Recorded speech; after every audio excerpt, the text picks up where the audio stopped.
and welcome to another Today's Decay, where we celebrate births and beginnings of everything important since the dawn of time. Today is May 18th, and here are all the dates that really rate. On this day in 1897, Bram Stoker held the first stage reading of Dracula. This is a ridiculous story. He rented out the Lyceum in London to do this stage adaptation. It was just to retain the theatrical rights to Dracula, I guess because it hadn't been done, so if he didn't do it, then it reverted to like public domain or something like that. I'm not exactly sure. Something along those lines. But the point is, they did this whole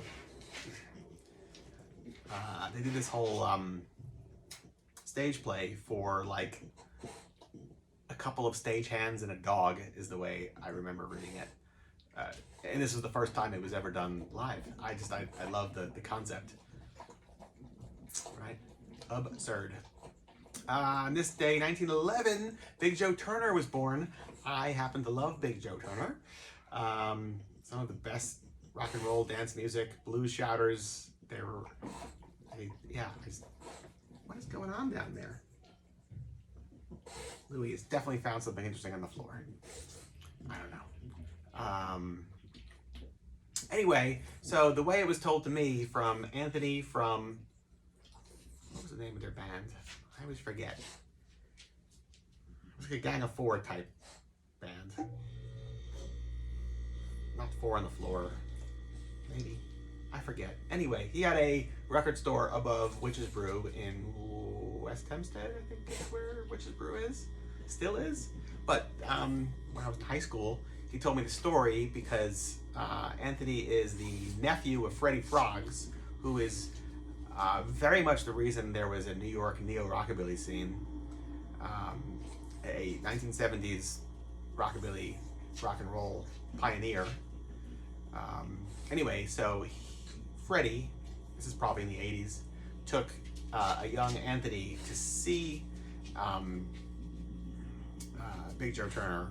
And the story as it was told was like that Big Joe got his start as like actually a bartender in like big dance halls in the 30s. And like the stage would be at the front of the room and the bar would be in the back.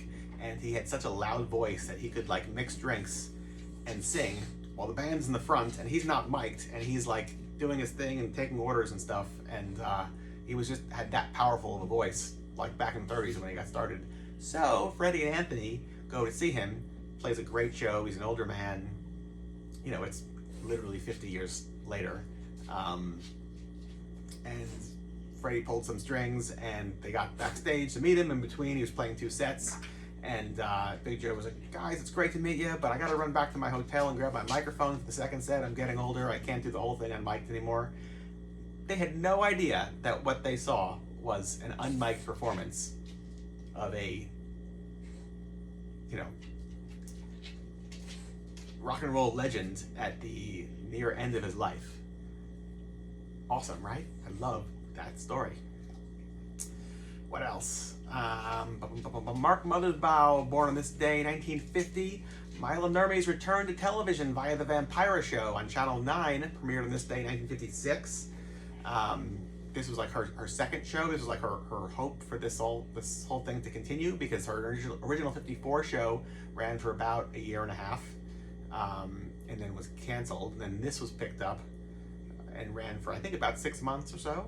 And then that was it. It's those 2 appearances on television, those 2 shows, that I think all together it was maybe about a year and a half's time. After that, she doesn't appear again as Vampira, although she does like guest appearances, walk-ons on TV shows, like variety shows, things of that nature, stage shows in Vegas and other things like that. But these are the 2 times she's really Vampira horror hosting proper. This is before the Shock Theater package is in effect, so that would have been like I think 57, 58, maybe even as late as 59, I think it's 58, where she was determined to retain her identity, and so that made horror hosts or television studios around the country come up with their own versions of horror hosts. That's why you had Morgus the Magnificent, Roland becoming Zachary. Everybody. It's really because you could have easily had a vampira in every town, but Milo Nurmi fought against it. And it's with that shock theater package that whole thing happened. They were looking to have, like, you know, a dime a dozen vampiras horror hosting actual horror movies, because at the time of the Vampira show, be it the 54 or 56 one, she's not really, if you look at the movies she's hosting, they're not Universal monster movies. They didn't have the rights for them yet. It's not till the shock theater package comes around that they really get some wonderful films to introduce. So my point here was, here we've got Playghoul, which is a book I collected. This is the hardcover edition. It is available on our website, phantomcreep.com. It is a chronological collection of Milo Nurmi appearances in pulp magazines from 1950 to 1964. So you see her start as a like bikini model, and her evolution into star of stage and screen, devourer of human beings, vampira herself. That's right. Available to you from us. Just go to our website and order it. phantomcreep.com. Yeah, what else? Lightning / Reverend Beatman, born today, 1967. I love some Reverend Beatman. Very lucky to have brought him here a bunch of times. Seen him in Europe as well. Seen him all over the place. I think I've seen him in California. Yeah, wherever he's going, it's a good place to follow. Yeah. And on this day, 1971, the film Abominable Dr. Fives premiered. One of Vincent Price's, well, one of my favorites of his. Yeah, so that's your whole day today to celebrate as you see fit. Maybe it's a Blast Reverend Beatman type day. Maybe it's Blast the Abominable Dr. Fives. Put that on for the rest of your night. Or find yourself cracking open your brand new copy of Playghoul, right?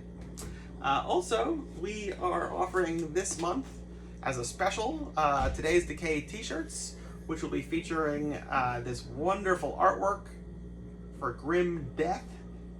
This is a part of the Not at Night series, and it was edited by Christine Campbell Thompson. Her birthday is this month, coming up soon, so we thought, let's make this month the Not at Night series month, right? And it'll be our first piece of merchandise specific for Today's Decay. And we've been doing this for over a year, so we figured it was time to celebrate, right? Yeah, so there you go. The whole day, from us to you, till tomorrow, goodbye.